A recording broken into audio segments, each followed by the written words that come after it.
जय भारत। मैं सुभाष कुमार मिश्रा आप सभी का स्वागत करता हूं कृष्णा एजुकेशन के ऑनलाइन प्लेटफॉर्म पे, जहां पर मैं बात कर रहा था कि what is fluid and what is the fluid properties. तो basically this is my fifth video regarding the fluid properties and I am discuss about the viscosity. Very important term what is. तो हमने viscosity के बारे में जब develop किया था तब मैंने बात किया था कि विस्कोसिटी एक प्रॉपर्टी है ऑफ द फ्लूइड जो ऑफर करती है resistance to flow of one layer of fluid over another adjacent layer of the fluid.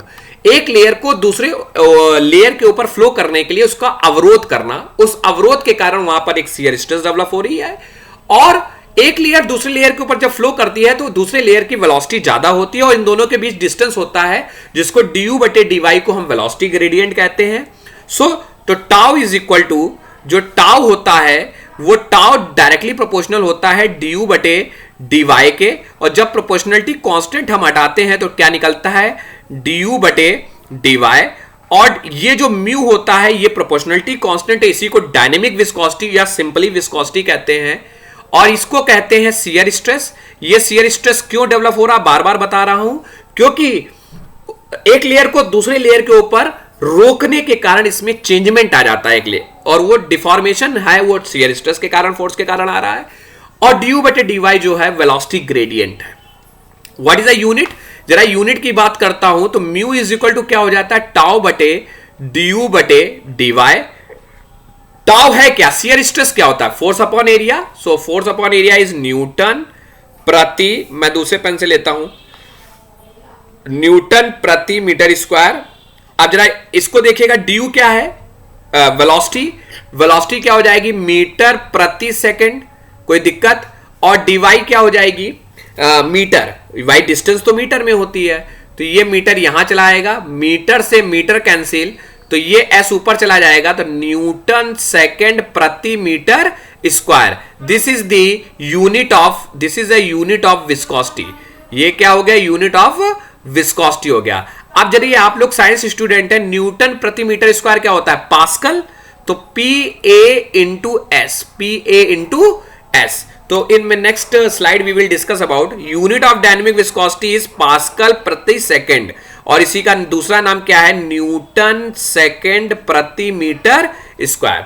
In CGS की बात मैं करता हूं तो जो इसको पॉइज में डिनोट करते हो, और एक पॉइज जो होता है वो 1/10 न्यूटन सेकंड प्रति मीटर स्क्वायर के बराबर होता है। तो मतलब यानी दूसरी यूनिट जब आपसे पूछी जाए कि सीजीएस में बताइए, एसआई यूनिट तो ये हो गई सीजीएस में सेंटीमीटर, ग्राम और सेकंड में, तो आप कहेंगे विस्कोस्टिक यूनिट क्या होती है पॉइज, और एक पॉइज जो होता है 1/10 न्यूटन सेकंड प्रति मीटर स्क्वायर होता है। दूसरी अभी तक जो मैं बात कर रहा था वो डायनेमिक विस्कोसिटी की बात कर रहा था। कभी कभी आपसे पूछा जाता है what is a kinematic viscosity, तो आप सिंपल वे में कहेंगे जब हम डायनेमिक विस्कोसिटी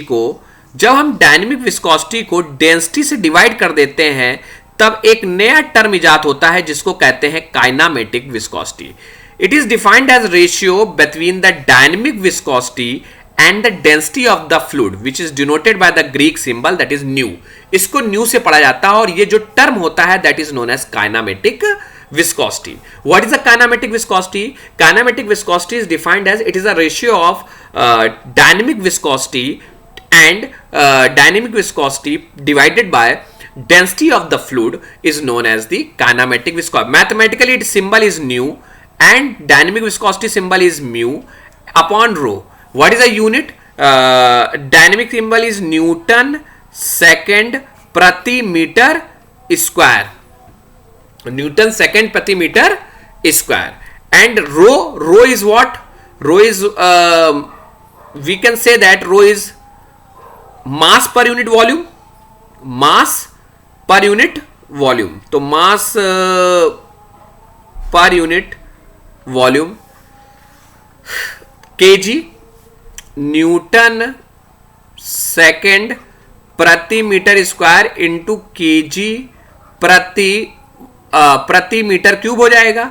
और न्यूटन सेकंड क्या होता है केजी होता है, जूल, हाँ केजी कैंसिल, और मीटर सेकेंड आपका न्यूटन प्रति metre square that is called kg पे आप डिनोट कर सकते हैं। So that is SI unit is metre square प्रति सेकेंड। SI यूनिट क्या हो जाएगा? मीटर स्क्वायर प्रति second. While in CGS unit जब बात की जाए काइनेमेटिक विस्कोसिटी की, तो स्ट्रोक होती है। क्या होती है? स्ट्रोक। और एक स्ट्रोक बराबर होता है 10 to the power -4 metre square प्रति second. So kinematic viscosity is a ratio of dynamic viscosity divided by the density and it's SI unit is metre square प्रति second, and while in CGS unit is written is centimeter square प्रति second. So one stroke is 10 to the power -4 meter square. Dynamic viscosity show resistance to the motion where kinematic viscosity show resistance to the molecular momentum transfer. ये हमारे लिए important इतना नहीं है concept, इसलिए इस line को आप छोड़ दीजिएगा। Thank you. In a next video we will discuss about this some another variation of इसको और विस्कोसिटी विद टेम्परेचर पे बात करूंगा। In case of liquid increase in a temperature of liquid, viscosity decrease.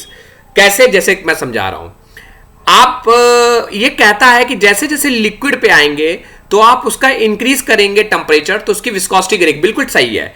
आप शहद को गर्म कर दीजिए, शहद क्या होगा? पतला होता रहेगा, और जब पतला होगा तो इजीली फ्लो कर जाएगा। सो यही चीज है, जब लिक्विड के टेम्परेचर को आप बढ़ाते हैं तो इन केस ऑफ लिक्विड तो उसके टेम्परेचर को इंक्रीज करते हैं तो उसकी विस्कोसिटी क्या करती है? डिक्रीज कर जाती है, तो उसकी विस्कोसिटी डिक्रीज कर जाती है। लेकिन इन द गैस में क्या है? वेयर इन के the reason of the viscosity is the molecular bonding. भाई विस्कोसिटी का रीजन क्या है? मॉलिक्यूल्स की बॉन्डिंग है। जितनी ज्यादा मॉलिक्यूलर बॉन्डिंग तेज होगी उतनी विस्कोसिटी ज्यादा होगी। जब गर्म करेंगे तो मॉलिक्यूलर बॉन्डिंग क्या होगी? कमजोर होती जाएगी। And with increase in temperature molecular bonding ये धीरे धीरे ब्रेक करने लगेगी और विस्कोसिटी यहां डिक्रीज कर जाएगी। तो पहला रीजन है कि लिक्विड में जैसे जैसे टेम्परेचर इंक्रीज करता है वहां पर आपकी विस्कोसिटी क्या करती है? डिक्रीज करती है। उसका रीजन क्या है? Molecular bonding. In case of gases the main reason of viscosity is the molecular collision. Gas में क्या होता है? कोलिजन के कारण फ्लो होता है। So with increase in temperature molecular collision क्या करता है? इंक्रीज कर जाता है, तो विस्कोसिटी भी क्या कर जाती है? इंक्रीज कर जाती है। तो resistance to flow hence viscosity क्या कर जाएगी? वहां इंक्रीज कर जाएगी। भाई मॉलिक्यूलर कोलिजन आपने इंक्रीज किया तो वहां पे कोलिजन और तेजी से होने लगे, और जब कोलिजन और ज्यादा होने लगे और मॉलिक्यूल्स वहां आ गए तो और ज्यादा फ्लो नहीं कर सकते हैं। सो गैस में क्या होता है? जैसे ही टेम्परेचर आप बढ़ाते हैं तो वहां विस्कोसिटी बढ़ती है, और लिक्विड में क्या होता है? मॉलिक्यूलर बॉन्डिंग के कारण जब टेम्परेचर बढ़ाते हैं तो ब्रेक करता है, वहां विस्कोसिटी गिरती है। Thank you. I hope you have watch the all video, and if you are not clear some terms then you have contact with mail. My mail ID is subhashmishra4u@gmail.com. Thank you class.